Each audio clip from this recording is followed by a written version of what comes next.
রাজু আহমেদ এভারকেয়ার হাসপাতালের সামনে থেকে তিনি সরাসরি যুক্ত হচ্ছেন আমাদের সাথে। রাজু, আজ রাতে খালেদা জিয়ার স্বাস্থ্যের অবস্থা জানিয়ে আর কোনো ব্রিফিং হবে কিনা জানাবেন, আর হাসপাতালের সামনে এখন উৎসুক জনতার ভিড় আছে কিনা বা কমেছে কিনা জানাবেন।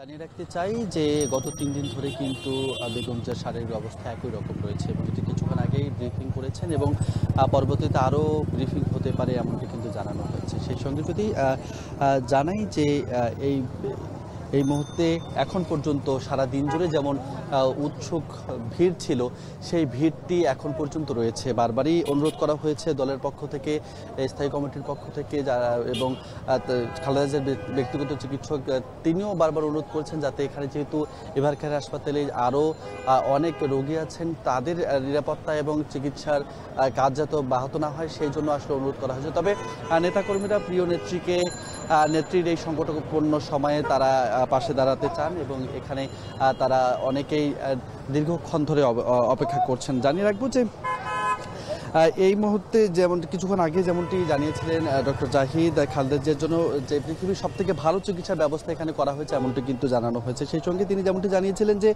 বাংলাদেশ, যুক্তরাষ্ট্র, সিঙ্গাপুর, সৌদি আরব, চীনের চিকিৎসকদের সমন্বয়ে খালেদা জিয়ার চিকিৎসা দেওয়া হচ্ছে এবং এই চিকিৎসক যে বোর্ডটি রয়েছে বা দল রয়েছে তাদের সঙ্গে কিন্তু সার্বক্ষণিক যোগাযোগ করছেন তারেক রহমানের স্ত্রী ডক্টর জুবাইদা রহমান। এছাড়া এই যে চিকিৎসকদের সঙ্গে এবং সার্বিক সবকিছু বিষয়ে সার্বক্ষণিক খোঁজ রাখছেন তারেক রহমান, এমনটি কিন্তু জানানো হয়েছে। আমি জানিয়ে রাখতে চাই যে এই চিকিৎসক বোর্ড যেটি রয়েছে তারা যদি অনুমতি দেন তাহলে খালেদা জিয়াকে বিদেশেও নেওয়া হতে পারে।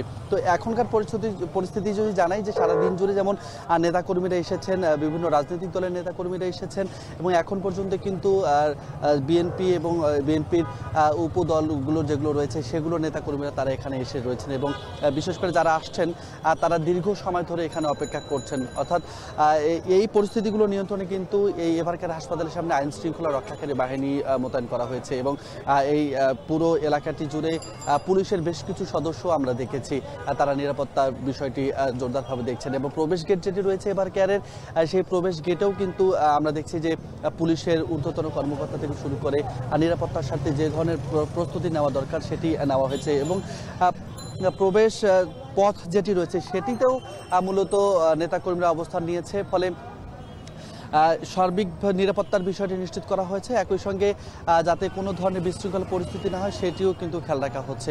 এই ছিল আসলে আমার কাছে এভারকেয়ার হাসপাতাল থেকে খালেদা জিয়ার চিকিৎসা সংক্রান্ত সর্বশেষ তথ্য। এভারকেয়ার হাসপাতাল থেকে যুক্ত ছিলেন সহকর্মী রাজু আহমেদ।